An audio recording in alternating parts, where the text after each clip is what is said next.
What is light? We're going to do some experiments and talk a little bit about light. You know, in Genesis 1 and verse 3, the Bible says, and the Lord said, let there be light. That sounds pretty simple, doesn't it? What is light? We know that light is generated any time that electrons change their motions. So we have some idea of what causes light. But what is light? Is it a particle? Is it a wave? Is it some combination of those two? Do you know the greatest minds in science have studied what is light? And it took hundreds and hundreds and hundreds of years for anybody to be able to come up with something that really would work. Because every time you tried to do an experiment with light, it turned out to be something very different than any kind of matter that we had ever seen. For instance, that light that you're looking at right here is a white light.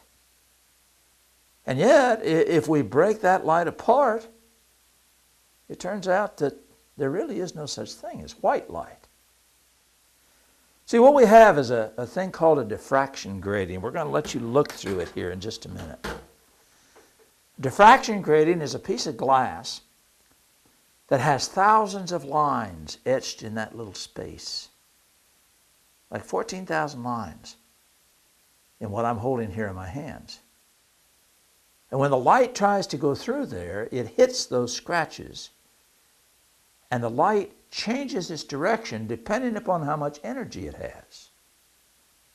Now you can understand that. If you're running down the hall real fast and somebody bumps you, probably not going to change your direction too much. But if you were sort of walking down the hall and somebody bumped you, then you might change your direction quite a bit. So I'll tell you what, let's do. I'm going to take this and hold it over my eye, and we'll hold it over your eye, and you look at this white light with me and see what you see. Man, look at that. As you're looking at that, through that diffraction grating, if you look off to the side, you can see a rainbow. Now see, what is happening there is that the white light that you're seeing is actually made up of different pieces of light. We call them photons. And each one has a different energy. The high energy photon is like the guy running down the hall. It doesn't get changed as much. So notice that the blue is closest to the light. The red is the lower energy light. And it's actually sent quite a distance off because it was like the guy walking down the hall. When it got bumped, it changed its direction a whole lot. And so it breaks the light up into its component colors. And you can see as you look through there that you can see blue and green and orange and yellow and red. And we have a name for that. It's called the spectrum. The white light is made up of all of the colors of the rainbow. Every kind of color that you can imagine. Now, by the way, one of the things we know is that when you look at that, you see light that is visible light. But not all light is visible. You say, what? How can light not be visible? Well, there's some kinds of light that your eye can't pick up. Like, for instance, there's light off the red end of the spectrum. As you look through there, you can see the red. But there's also light called infrared light. Infrared light has a lot of heat with it, and infrared lights are used to generate heat. So there's red light that is actually not visible to the human eye. By the way, you know something? Rattlesnakes can see in the infrared.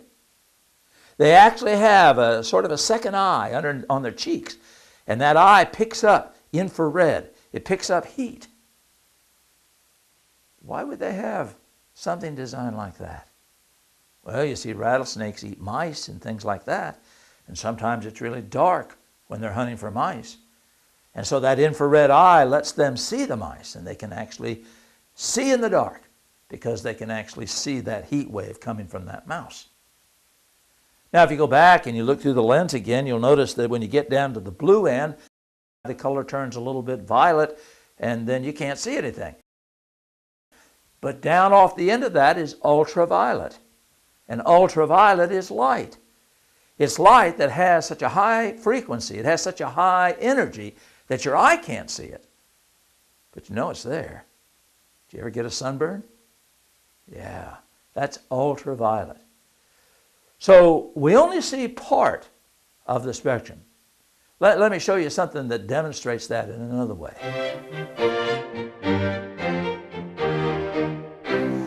Now, there are special kinds of crystals called liquid crystals that scientists have made to let us see in parts of the spectrum that we can't see before.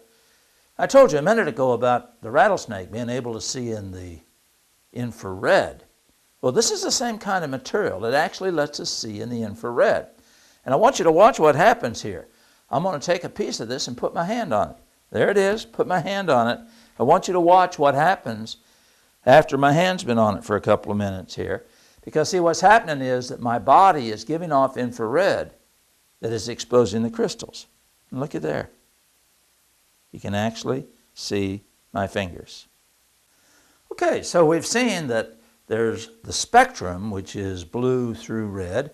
We have seen that there is radiation that is higher energy than the spectrum, and we talked about ultraviolet. X-rays off there too. Gamma rays have higher energy too, and your eyes don't see that.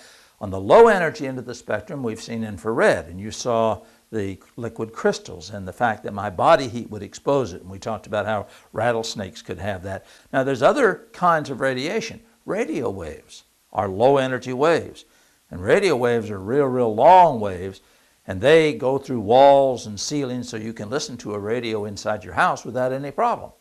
But even visible light, which is what we're going to do most of our experiments with, even visible light is made up in ways that are kind of surprising. Now, this tube right here is hooked up to a generator which provides a high voltage, and the tube is full of neon gas. Neon, of course, is used in signs and things like that, and you can see here that it is red. But take the diffraction gradient and put it over your eye, and look what you see. You can see that instead of a red light, there's actually other colors there. You can see yellow for sure. You can see orange. If your eyes are pretty good, you can probably see some green lines in there. So a red light is not necessarily all red. It's actually made up of other kinds of light. Different photons, different pieces of light having different energies. And when all that strikes your eye, your brain tells you what color that is. Now, neon has about 10 electrons. Just 10 electrons. So as the electrons jump back and forth, they're giving off light. Every time an electron changes position, it gives off light. All right, now let's take that neon tube out of there. And in place of that, I have a tube here which has hydrogen in it. Now, hydrogen gas is the most simple gas there is. It's only got one electron. The neon had 10 electrons. Now, you'll notice that this has a different color than the other one did. And if you look at it real close, get your grading on now and get up there and look at it, and notice that instead of having all those lines that neon had, there's only a couple of lines. There's a red line, there's a sort of a bluish line, and if you look carefully, there's a violet line. Well, why is it different than the neon? Well, because instead of having 10 electrons that were jumping back and forth, you only have one electron that's jumping back and forth at different levels. And each time it jumps, it gives off light. And so even though this light looks like it's sort of a magentish color, it actually has red lines and blue lines. It's just a very simple gas.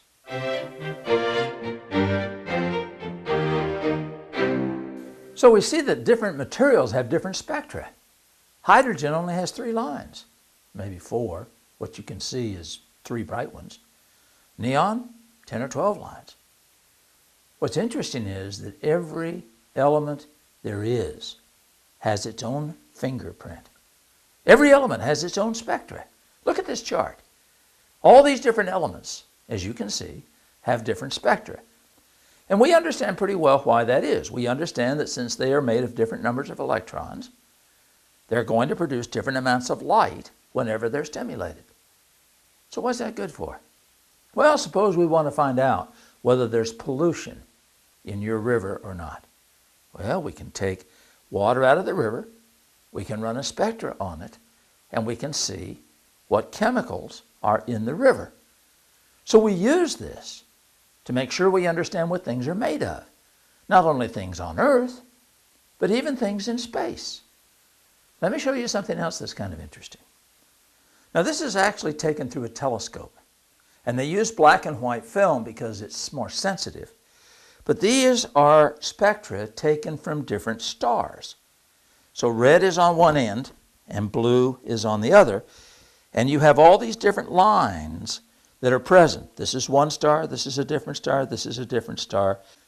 And as you're looking at that, notice they're not the same, are they? Each of those spectra are different. Up here we have one that has lots and lots of dark spaces in the spectra. And down here we have one that has very few dark spaces in the spectra.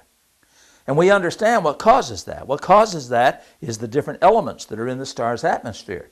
So this is a very, very hot star with lots and lots of different materials that have been turned into a gas because the star is so hot. And this is a star that is much, much colder because it doesn't have enough heat to put very many materials in the atmosphere. So we not only use the spectra in things here up on the Earth to discover pollution or to see what makes up chemicals in your body or to use in industry or different ways, but we also use it in space to tell the composition of stars, to tell the composition of other planets. So how do we know what's on Mars? Because we can do spectra of Mars, and we can actually study what it's made of. We can also tell the temperature because we know how hot the star is to generate those kinds of elements. So light tells us much more than you would ever think. It just doesn't let us read and see beautiful things. But when the Bible says, God said, let there be light, that light has given us all kinds of understandings of the special world in which we live.